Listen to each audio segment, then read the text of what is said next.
Jembatan Matematika, tempat di mana kita percaya bahwa pendidikan tidak hanya tentang menghafal, tetapi tentang memahami dunia melalui pengalaman. Hari ini, saya ingin mengajak Anda berjalan ke sebuah tempat yang mungkin sering kita lihat, tapi jarang kita sadari. Titik pertemuan antara kehidupan sehari-hari dan matematika. Coba kita bayangkan, seorang anak sedang membagi kue ulang tahun bersama teman-temannya, seorang ibu menghitung uang kembalian di warung, seorang bapak menentukan berapa liter bensin yang cukup untuk perjalanan jauh. Kelihatannya sederhana ya, tapi percayalah, di balik itu semua ada struktur matematika yang bekerja tanpa mereka sadari. Masalahnya adalah, di ruang kelas, matematika sering terlepas dari kenyataan itu. Ia muncul sebagai rumus, simbol, angka-angka kaku yang muncul begitu saja di papan tulis. Dan akhirnya, banyak siswa bertanya, "Pak, Bu, matematika ini gunanya untuk apa?" Nah, disinilah Realistic Mathematical Education atau RME hadir sebagai jembatan. RME itu tidak mulai dari pembelajaran melalui rumus. Kemudian RME tidak memaksa siswa untuk mengikuti langkah. Sebaliknya, RME mengajak siswa melihat bahwa matematika itu lahir dan dari dunia mereka sendiri, kemudian dari cerita, kemudian konteks, pengalaman, bahkan dari permainan kecil dalam kehidupan sehari-hari.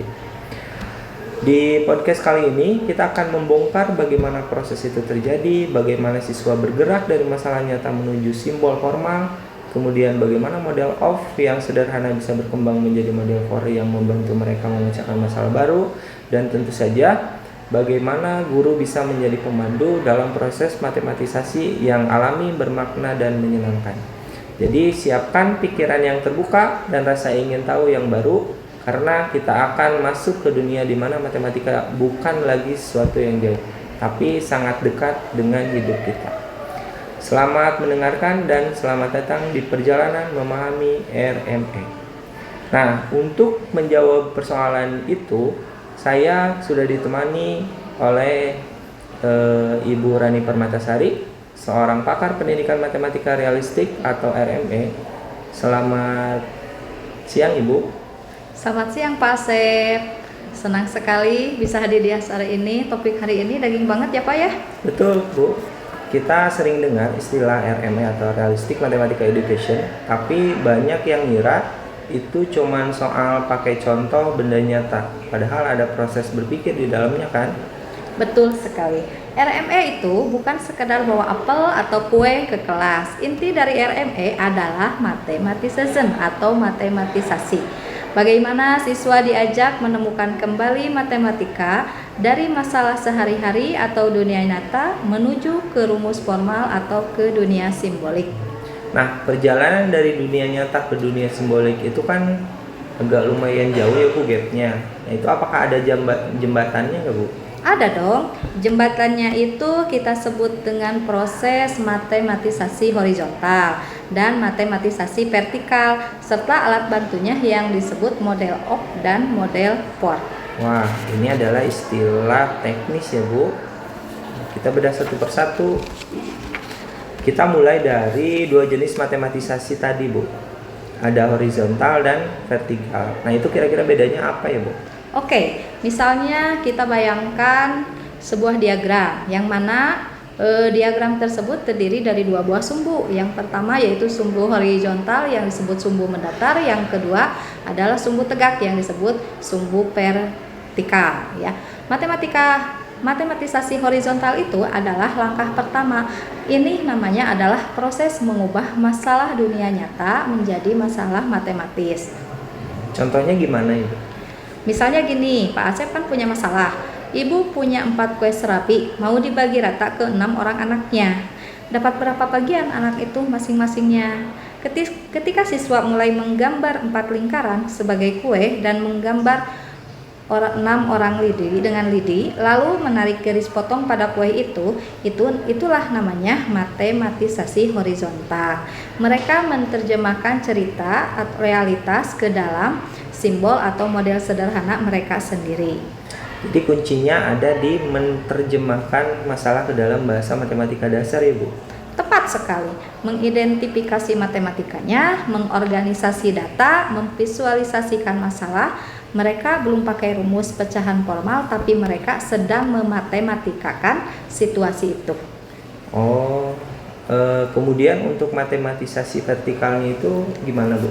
Nah, setelah siswa punya model gambarnya, mereka mulai berpikir lebih abstrak lagi di dalam dunia matematika itu sendiri. Misalnya, dari gambar potongan kue tadi, siswa mulai menyadari, oh, kalau satu kue dibagi 6, itu namanya 1/6. Kalau ada 4 kue, berarti 4 kali 1/6. Lalu mereka menulis 4 dibagi 6 itu sama dengan 4/6. Lalu disederhanakan lagi, 4/6 itu sama dengan 2/3. Proses dari gambar tadi ke simbol pecahan, terus penyederhanaan pecahan, itulah yang dinamakan matematisasi vertikal.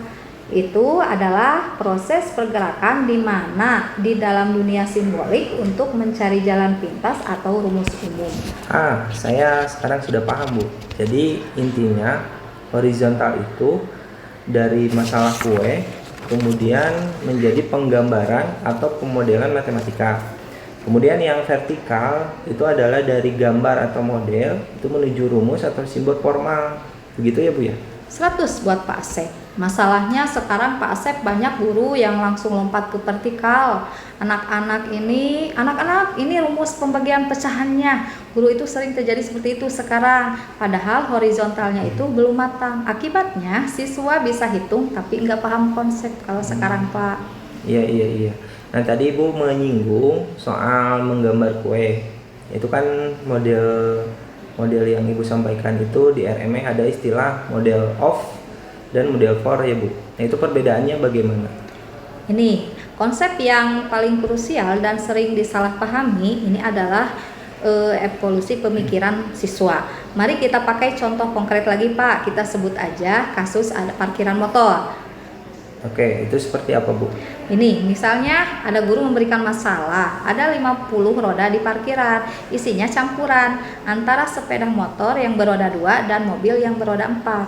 Ada berapa kemungkinan jumlah kendaraan yang ada di parkiran tersebut tadi. Tahap 1, kita ada model op, model dari situasi. Siswa mungkin menggambarkan motor dan mobil secara harfiah, atau mereka membuat tabel yang judul kolomnya jumlah motor dan jumlah mobil. Model ini sangat dekat dengan ceritanya. Kalau ceritanya diganti jadi kaki ayam dan kaki kambing, model gambar motor tadi gak bisa dipakai lagi, kan? Ya, karena gambarnya itu yang spesifik adalah motor ya, Bu? Iya, betul. Itu disebut model op. Model yang terikat erat dengan konteks spesifik masalahnya. Nah, kemudian kapan berubah menjadi model for-nya itu, Bu? Nah, seiring berjalannya diskusi di kelas, ini peran guru sangat penting, Pak. Kalau di kelas, siswa mulai sadar kalau menggambar motor itu capek.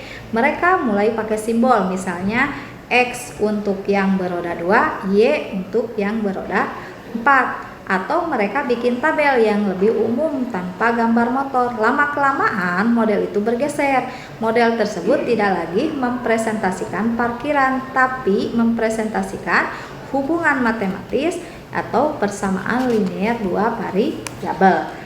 Ketika model itu sudah bisa dipakai untuk memecahkan masalah lain, misalnya masalah kaki kambing atau ayam tadi dengan cara yang sama, maka model itu telah berubah fungsi menjadi model for atau model untuk penalaran matematis. Oh, sungguh luar biasa. Ini menarik, Bu. Jadi untuk model of itu yang saya pahami itu adalah saya menggambar situasi nyatanya atau masalah kontekstual, gitu kan ya, Bu? Kemudian untuk model for itu adalah saya menggunakan skema atau rumus itu sebagai alat untuk menyelesaikan berbagai masalah yang sama. Bukan seperti itu ya, Bu ya? Iya, ya betul sekali, Pak. Perubahannya terjadi di benak siswa dari model dari situasi ini menjadi model untuk berpikir matematis. Disinilah letak keindahan RME. Kita tidak memaksakan rumus 2X tambah 4Y sama dengan 50 di awal, tapi kita membiarkan siswa membangun dulu model op dulu Lalu kita bimbing sampai mereka menemukan model for mereka sendiri yang akhirnya menemukan rumus formal. Jadi siswa nggak kaget ya Bu ya, tiba-tiba loh aku udah menemukan rumus sendiri misalkan begitu. Persis sekali itu Pak, yang disebut namanya itu adalah Guided Reinvention atau penemuan kembali secara terbimbing. Wah, pencerahan banget ini nih Bu. Jadi kalau saya simpulkan alurnya itu adalah yang pertama mulai dari masalah kehidupan nyata, kemudian lakukan matematisasi horizontal atau bikin model of atau gambaran situasi, kemudian pelan-pelan dorong ke matematisasi vertikal atau mengabstrakkan menjadi model for, kemudian yang terakhir itu sampai akhirnya ketemu matematika formal. Begitu ya Bu atau rumus? Sempurna.